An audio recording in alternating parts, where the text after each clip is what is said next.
సంపద సృష్టించలేని వాళ్ళకి సంపద పంపిణీ చేసే హక్కు లేదు అని మా గౌరవ ముఖ్యమంత్రి గారు మొన్న ఢిల్లీలో చెప్పారు అధ్యక్ష. ఇవాళ దేశవ్యాప్తంగా దాని మీద చర్చ జరుగుతూ ఉంది అధ్యక్ష. వెల్త్ క్రియేషన్ చేయాలి, ఎట్లా చేయాలి అనేటువంటి దాని మీద ఒక సక్సెస్ఫుల్ మోడల్కి ఫెయిల్యూర్ మోడల్కి తేడా చూడాల్సినటువంటి పరిస్థితి అధ్యక్ష. గత పాలనలో 5 ఏళ్లలో ₹1 సంపద సృష్టించలేకపోవడం మూలనే ఈరోజు మన ఆదాయం 0 స్టేజ్కి వచ్చింది. కరెక్ట్గా బొటాబొటిగా జీతభత్యాలకి అప్పులకి వడ్డీలకి మాత్రమే మన రాష్ట్ర ఆదాయం సరిపోతుంది. అదే సంపద సృష్టి జరుగుంటే ఓ 70,000 80,000 కోట్ల అదనంగా మనం ఉంటే ఏ ₹1 అప్పు తీసుకోకుండా మన పథకాల్ని సంపాదించుకునేటువంటి పంచిపెట్టేటువంటి అవకాశం ఉండేది అధ్యక్ష. ఈరోజు మా ఆలోచన చంద్రబాబు నాయుడు గారి ఆలోచన కావచ్చు అధ్యక్ష. పదే సంపద సృష్టి అంటే అర్థమయ్యేది కాదు అధ్యక్ష. ఇప్పుడు అర్థమవుతా ఉంది అధ్యక్ష. 10 మంది అర్థం చేసుకోవాల్సినటువంటి పరిస్థితులు ఉన్నాయి అధ్యక్ష.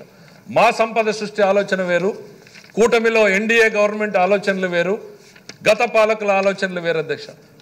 మాకు సంపాదనలో సంపద సృష్టి అంటే సమాజంలో సంపద సృష్టి, ఏ రకంగా ప్రభుత్వానికి ఆదాయం పెరగాలి, పేదల ఇళ్లలో ఏ రకంగా వాళ్ళ ఆదాయం పెంచాలి అనేటువంటిది మేము ఆలోచిస్తే, వాళ్ళ ప్యాలెస్ల్లో డబ్బులు ఎట్లా చేరాలి, వాళ్ళ ఎస్టేట్లలో ఎట్లా ఆదాయం పెరగాలి, ప్రభుత్వ ఆదాయాన్ని ఏ రకంగా ప్రైవేటుకు మళ్లించాలి అనేటువంటిది గత పాలకులు చేసినటువంటి విధానం అధ్యక్ష.